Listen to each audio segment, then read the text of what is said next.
दोस्तों आज है 26 मार्च। दोस्तों आज है 26 मार्च और 26 मार्च की दोस्तों जितनी भी इम्पॉर्टेंट यहाँ पर इन्फॉर्मेशंस होगी वो सारी हम यहाँ पर डिस्कस करने वाले हैं। ठीक है, तो चलिए दोस्तों यहाँ पर देखिए कमजोरी दोस्तों क्या है। चुप रहना ताकत है मेरी, कमजोरी नहीं। अकेले रहना आदत है मेरी, मजबूरी नहीं। ठीक है दोस्तों, तो इसी के साथ में, इसी मोटिवेशन के साथ में दोस्तों हम आगे बढ़ेंगे दोस्तों और देखते हैं क्वेश्चन नंबर 1। हाल ही में विश्व खुशहाली रिपोर्ट का 11वां संस्करण दोस्तों, यानी अभी विश्व खुशहाली रिपोर्ट दोस्तों पब्लिश की गई है और ये इस बार का कौन सा संस्करण था, तो संस्करण याद रखिएगा दोस्तों, संस्करण था ये 11वें नंबर का, 11वां संस्करण था। और ये जारी किसके द्वारा किया गया? संयुक्त राष्ट्र सतत विकास समाधान नेटवर्क, है ना दोस्तों, इसके द्वारा। तो संयुक्त राष्ट्र समाधान नेटवर्क के द्वारा दोस्तों ये जारी किया जाता है, ये याद रखना है। तो यहाँ पर कौन सा संस्करण था? संस्करण था 11 नंबर का और किसके द्वारा जारी किया गया? तो संयुक्त राष्ट्र समाधान नेटवर्क के द्वारा जारी किया गया। इस रिपोर्ट में भारत का स्थान क्या है, ये बताना है दोस्तों कि इस रिपोर्ट में भारत का स्थान क्या है। 136 है, 126 है, 108 है या फिर 74 है? तो बताइए दोस्तों इसका सही आंसर यहाँ पर क्या होने वाला है। तो देखिए दोस्तों 2022 में, कब? 2022 में कुल 146 कंट्रीज को शामिल किया गया था। कितनी कंट्रीज को? 146 कंट्रीज को शामिल किया गया था। और इसमें दोस्तों भारत की जो रैंक थी पिछली बार 2022 में, वो रैंक थी दोस्तों, कितनी रैंक थी? 136, 136। ये आप लोगों को पिछली बार का डेटा भी यहाँ पर याद रखना है। और इस बार का जो दोस्तों 2023 में जो शामिल किया गया था 2023 में, तो 2023 में कुल दोस्तों कितनी कंट्रीज थी? तो यहाँ पर कुल कंट्रीज थी दोस्तों 136, यानी कुल 136 देशों का विश्लेषण किया गया। और उस 136 देशों में दोस्तों भारत की रैंक यहाँ पर कितनी थी? तो भारत की रैंक दोस्तों है 126। कितनी रैंक है? 126, 126 यहाँ पर रैंक इस बार की है, यानी 2023 में 126वें स्थान पर और 2022 में भारत की रैंक 136 थी दोस्तों। कितने देशों में? 146 देशों में। और यहाँ पर 136 में दोस्तों 126वीं रैंक है, तो याद रखिएगा दोस्तों। तो इसका सही आंसर दोस्तों यहाँ पर क्या होने वाला है? तो इसका सही आंसर है 126, यानी ऑप्शन नंबर बी यहाँ पर सही है। 126वां स्थान है इस बार की रिपोर्ट में भारत का। कितनी कंट्रीज में? 136 कंट्रीज में दोस्तों। इस रिपोर्ट में दोस्तों यदि बात की जाए कि प्रथम स्थान किस देश का है, तो प्रथम स्थान दोस्तों यहाँ पर बात करें प्रथम स्थान की, तो उस देश का दोस्तों लगातार छठे साल, यानी लगातार 6 साल से दोस्तों यही देश खुशहाली में विजेता रह रहा है और उस देश का दोस्तों नाम है फिनलैंड। फिनलैंड दोस्तों यहाँ पर ये देश लगातार खुशहाली में पहले पोजीशन पे आ रहा है, यानी सबसे खुशहाल देश की बात की जाए तो कौन सा देश है? फिनलैंड है। और सबसे दुखी देश दोस्तों, जो सबसे लास्ट रैंक है वो किस देश की है? सबसे दुखी देश कौन सा है दोस्तों? सबसे दुखी देश, तो उस देश का नाम है दोस्तों अफगानिस्तान। क्या नाम है? अफगानिस्तान। अफगानिस्तान यहाँ इस रिपोर्ट में सबसे लास्ट पायदान पे है, तो अफगानिस्तान की रैंक दोस्तों सबसे अंतिम है और सबसे खुशी देश कौन सा है? फिनलैंड। और यदि यहाँ पर बात करें ये 74 जो ऑप्शन नंबर बी दिख रहा है, तो ये 74th रैंक किसकी है दोस्तों? तो ये 74th है चीन की, यानी चाइना 74th नंबर पे है। और 108 नंबर पे जो ऑप्शन नंबर सी दिख रहा है, तो ये पाकिस्तान की रैंक है दोस्तों। किसकी है? पाकिस्तान की, ये पाकिस्तान की रैंक है। और 126 दोस्तों यहाँ पे भारत है और ये 2022 की 136 नंबर दिख रहा है, वो 2022 की रैंक है। और ये दोस्तों रिपोर्ट कब से प्रकाशित हो रही है? तो ये रिपोर्ट दोस्तों प्रकाशित हो रही है लगातार 2012 से। 2012 से दोस्तों ये रिपोर्ट लगातार यहाँ पर प्रकाशित की जा रही है। 2012 से इस रिपोर्ट को लगातार प्रकाशित किया जा रहा है। किसके द्वारा? संयुक्त राष्ट्र सतत विकास समाधान नेटवर्क के द्वारा। और इसमें डिसाइड करने के जो 6 कारक दोस्तों हैं, यानी किस बेसिस पर ये डिसाइड किया जाता है कि ये पर्टिकुलर देश खुशहाल है, ये देश खुशहाल नहीं है। तो पहले नंबर पे दोस्तों यहाँ पर देखा जाता है प्रति व्यक्ति आय, प्रति व्यक्ति, वहाँ पर वास्तविक जीडीपी क्या है दोस्तों? प्रति व्यक्ति वास्तविक जीडीपी यहाँ पर कितनी है उस पर्टिकुलर देश में, ये यहाँ पर देखा जाता है। और दूसरे नंबर का जो दोस्तों फैक्टर है वो देखा जाता है सामाजिक समर्थन। सामाजिक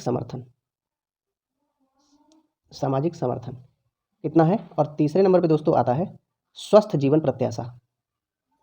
स्वस्थ जीवन प्रत्याशा, ये दोस्तों यहाँ पर तीसरा कारक है। और चौथे नंबर पे दोस्तों आता है उदारता, जेनरोसिटी, उदारता भी दोस्तों यहाँ पर चौथा इसका फैक्टर है। और पाँचवें नंबर पे दोस्तों आता है भ्रष्टाचार की धारणा, भ्रष्टाचार की धारणा, भ्रष्टाचार की धारणा दोस्तों यहाँ पर पांचवा कारक है, भ्रष्टाचार की धारणा। और छठे नंबर पे दोस्तों आता है जीवन की पसंद की स्वतंत्रता, जीवन की पसंद दोस्तों, की पसंद की स्वतंत्रता, ये यहाँ पर छठा और लास्ट कारक है दोस्तों। तो दोस्तों यहाँ पर इस क्वेश्चन के बारे में कंप्लीट जानकारी हमने यहाँ पर बता दी है। अब चलते हैं दोस्तों नेक्स्ट क्वेश्चन की तरफ। तो अगला क्वेश्चन है दोस्तों यहाँ पर, national institute of urban affairs 24 मार्च से इंगेजमेंट इवेंट के तहत पहला अर्बन क्लाइमेट फिल्म फेस्टिवल आयोजित कर रहा है। इसका आयोजन कहाँ किया जा रहा है? तो ये बताना है दोस्तों, इसका आयोजन कहाँ किया जा रहा है। इसका आयोजन अर्बन क्लाइमेट फिल्म फेस्टिवल, ये दोस्तों जो अर्बन क्लाइमेट फिल्म फेस्टिवल है, तो इसमें विभिन्न देशों में जो क्लाइमेट यानी जलवायु पर आधारित जो फिल्में हैं, इस पर जलवायु पर आधारित जो जलवायु पर उन फिल्मों का निर्माण किया गया है, तो उन सभी को दोस्तों यहाँ पर दिखाया जाएगा भारत के नागरिकों को, जिससे दोस्तों जलवायु के प्रति काम करने के लिए उनका मोटिवेशन बन सके। तो मोटिवेशन को बढ़ाने के लिए ये दोस्तों यहाँ पर अर्बन क्लाइमेट फिल्म फेस्टिवल का आयोजन किया जा रहा है। तो बताना ये है, और ये आयोजन दोस्तों यहाँ पर किसके सहयोग से किया जा रहा है? तो ये आयोजन दोस्तों यहाँ पर किया जा रहा है आवास और शहरी मामलों का जो मंत्रालय है, शहरी मामलों का जो मंत्रालय है, उसके सहयोग से दोस्तों। और इसके साथ में दोस्तों है फ्रांसीसी विकास एजेंसी, इसके सहयोग से। और जो तीसरा है विकास एजेंसी। और तीसरे नंबर पे दोस्तों जो है वो आता है दोस्तों EU, यूरोपीय यूनियन, ये भी इसमें मदद कर रहा है। तो इन तीन, आवास और शहरी मामलों का जो मंत्रालय है, और दूसरा है फ्रांसीसी विकास एजेंसी, और तीसरे नंबर पर यूरोपीय यूनियन, इनके सहयोग से क्लाइमेट फिल्म फेस्टिवल का आयोजन किया जा रहा है। तो इसका आयोजन दोस्तों किया कहाँ पे जाएगा? तो ये यहाँ पर बताना है दोस्तों, इसका आयोजन कहाँ पे किया जाएगा। तो बताइए दोस्तों इसका सही आंसर क्या है यहाँ पर?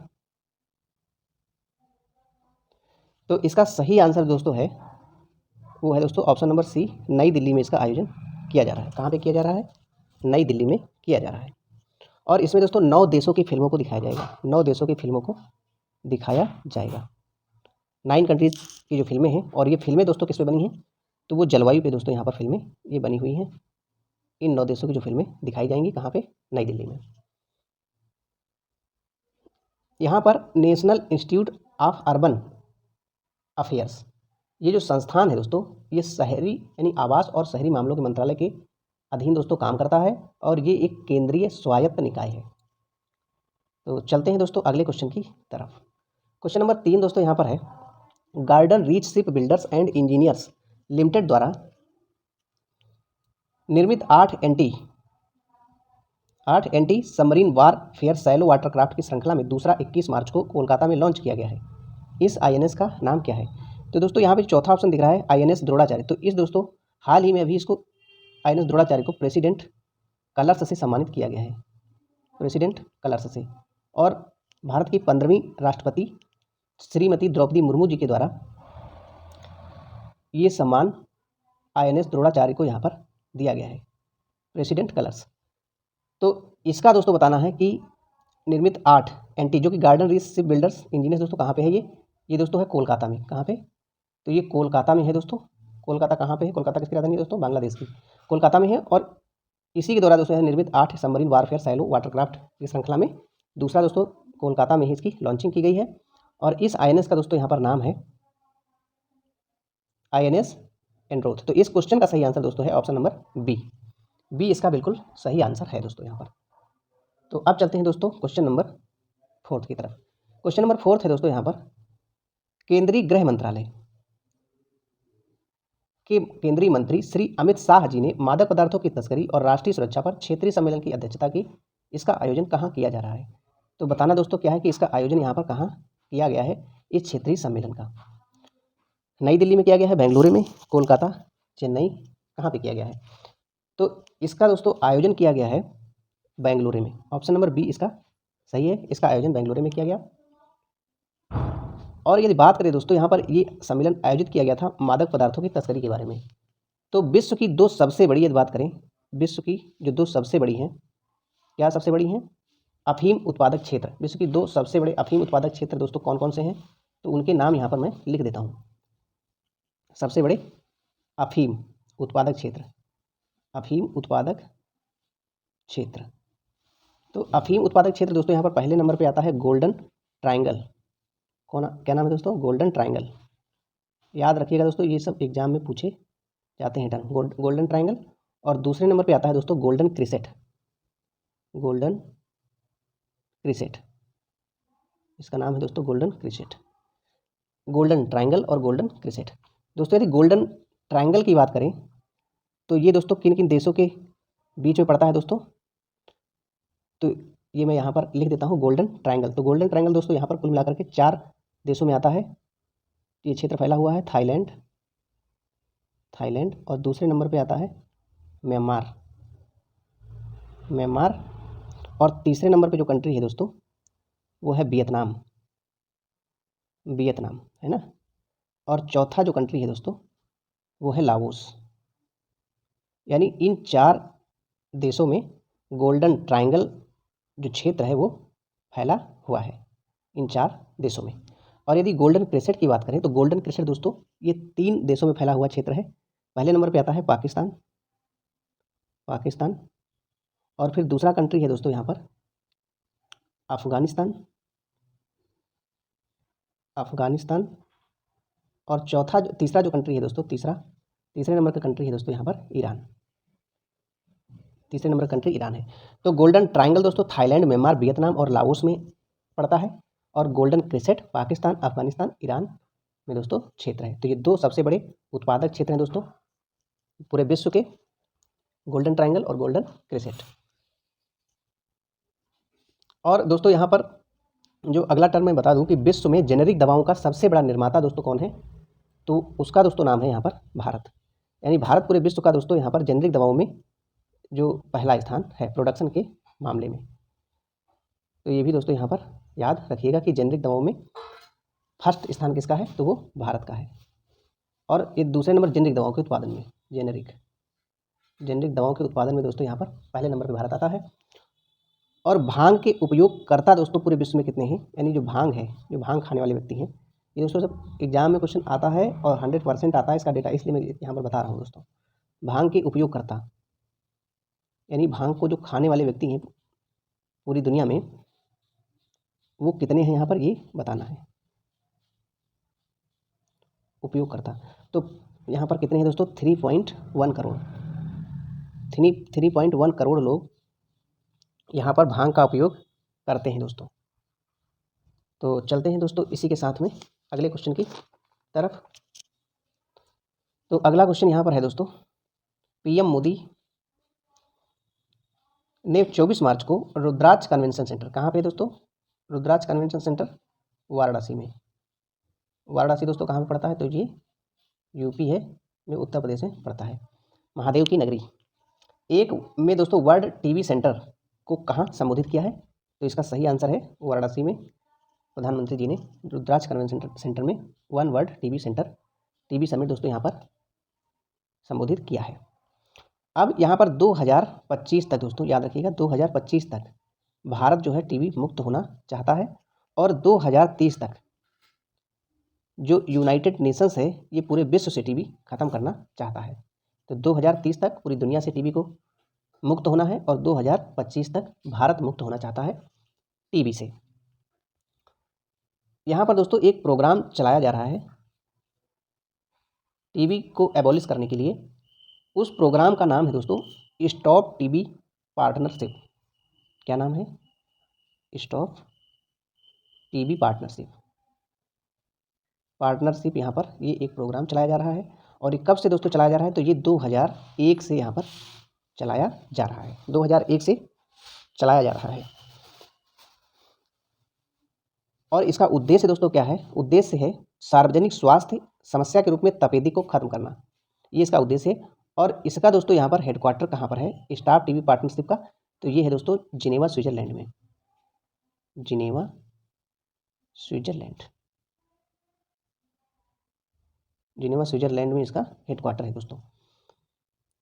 चलते हैं दोस्तों अगले क्वेश्चन की तरफ। तो याद रखिएगा ये स्टाफ टीबी पार्टनरशिप 2001 में, और इसका हेडक्वार्टर कहाँ पे है? Geneva Switzerland. और इसका उद्देश्य क्या है? सार्वजनिक स्वास्थ्य समस्या के रूप में तपेदिक को खत्म करना।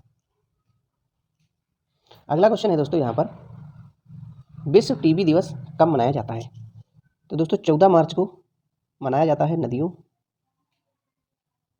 का अधिकार दिवस, नदियों का अधिकार दिवस यहाँ पर मनाया जाता है, नदियों का अधिकार दिवस। और 16 मार्च को दोस्तों यहाँ पर मनाया जाता है राष्ट्रीय टीकाकरण दिवस, राष्ट्रीय टीकाकरण दिवस। और 15 मार्च को मनाया जाता है विश्व उपभोक्ता दिवस, विश्व उपभोक्ता दिवस, ये 15 मार्च को मनाया जाता है। तो अब बचा क्या दोस्तों? 24 मार्च। और 24 मार्च को दोस्तों क्या मनाया जाता है? तो विश्व टीबी दिवस मनाया जाता है 24 मार्च को, 24 मार्च को विश्व टीबी दिवस मनाया जाता है। और इस बार की जो विश्व टीबी दिवस की दोस्तों थीम क्या रही थी? तो थीम जो दोस्तों रही थी, थीम क्या रही थी? हाँ दोस्तों, हम टीबी को ख़त्म कर सकते हैं, हम टीबी को समाप्त कर सकते हैं, ये इस बार की थीम थी दोस्तों, याद रखिएगा, इम्पोर्टेंट है। टीबी दोस्तों, टीबी के लिए, टीबी किससे हो जाता है, कौन सा जीवाणु इसके लिए उत्तरदायी है? तो उस जीवाणु का नाम है Mycobacterium, Mycobacterium, Mycobacterium tuberculosis, Mycobacterium tuberculosis नामक जीवाणु से दोस्तों टीबी फैलता है।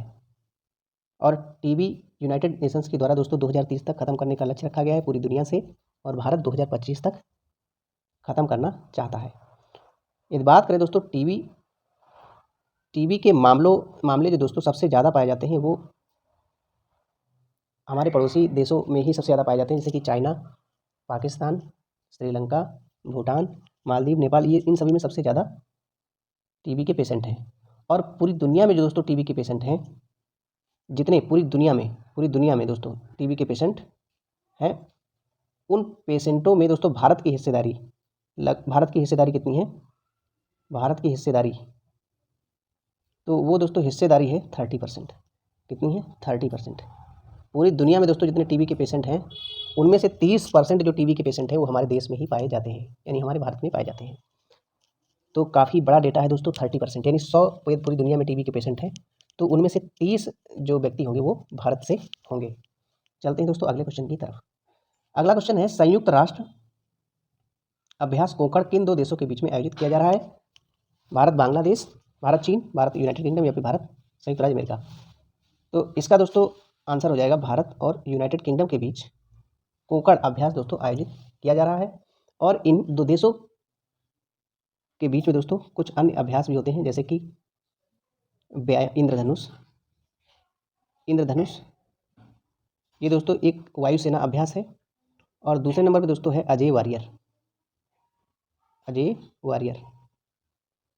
दोस्तों, ये एक संयुक्त सैन्य अभ्यास है जो भारत और यूनाइटेड किंगडम के बीच में किया जाता है। और ये दोस्तों कोंकण है, ये कोंकण दोस्तों 2004 से ये श्रृंखला लगातार की जा रही है। भारत और बांग्लादेश के बीच में दोस्तों बोंगो सागर नाम का एक अभ्यास आयोजित किया जाता है। क्या नाम है? बोंगो सागर। और भारत और चीन के बीच में दोस्तों हैंड इन हैंड नाम का अभ्यास आयोजित किया जाता था, जो कि अभी बंद कर दिया गया दोस्तों, बंद करके रखा गया है। भारत और संयुक्त राज्य अमेरिका के बीच में मालाबार सैन्य अभ्यास आयोजित किया जाता है, जिसमें क्वाड की जितनी भी कंट्रीज हैं वो सभी इसमें शामिल होती हैं। किसमें? मालाबार अभ्यास में। मालाबार अभ्यास में दोस्तों 4 कंट्रीज हैं, संयुक्त राज्य अमेरिका है, जापान है, ऑस्ट्रेलिया है और भारत है। और इन चारों देशों के ग्रुप को दोस्तों क्या कहा जाता है? क्वाड नाम दिया जाता है। और ये सब समूह दोस्तों यहाँ पर चाइना को काउंटर करने के लिए बनाए गए हैं। और आयोजन दोस्तों इसका कहाँ पे किया जा रहा है, इसका आयोजन कहाँ कहाँ पे किया जा रहा है कोकड़ का, तो आयोजन किया जा रहा है अरब सागर में, अरब सागर। और अरब सागर में दोस्तों कहाँ पर, कोकड़ तट पर, जो कोकड़ तट है दोस्तों वहाँ पर इसका आयोजन किया जा रहा है कोकड़ नाम की एक्सरसाइज का। चलते हैं अगले क्वेश्चन की तरफ। क्वेश्चन नंबर 8 है, पृथ्वी विज्ञान के क्षेत्र में नासा और इसरो एक साथ एक सिंथेटिक अपर्चर रडार नामक एक उपग्रह का निर्माण करेंगे, उस उपग्रह का नाम क्या है? EOS-7 या PSLV C-54, PSLV C-53 या फिर निसार। तो क्या इसका सही आंसर है दोस्तों? तो इसका सही आंसर है दोस्तों निसार। निसार नाम के उपग्रह का दोस्तों दोनों मिल करके नासा और इसरो काम कर रहे हैं। इसरो की स्थापना दोस्तों 15 अगस्त 1969 को, हेडक्वार्टर है बेंगलुरु और अध्यक्ष हैं दोस्तों एस सोमनाथ। अध्यक्ष कौन है? एस सोमनाथ। और इस दोस्तों उपग्रह का जो निसार है इसका दोस्तों वजन कितना होगा? लगभग 2800 kg इस उपग्रह का वजन होने वाला है। चलते हैं दोस्तों नेक्स्ट क्वेश्चन की तरफ। अगला क्वेश्चन है, न्यूयॉर्क में संयुक्त राष्ट्र 2023 जल सम्मेलन में यूनेस्को द्वारा प्रकाशित एक रिपोर्ट के अनुसार दुनिया के कितने प्रतिशत आबादी के पास सुरक्षित पेयजल नहीं है?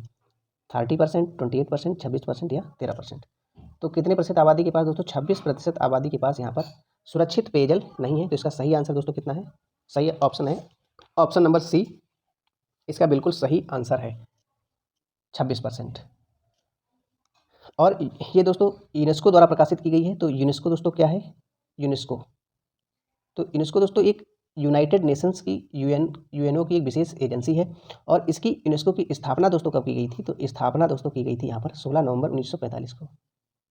16 नवंबर 1945 को यूनेस्को की स्थापना की गई थी। और कुल कंट्रीज हैं इसमें, इसके सदस्य दोस्तों 193 देश हैं। और हेडक्वार्टर है पेरिस कहाँ पे दोस्तों? फ्रांस।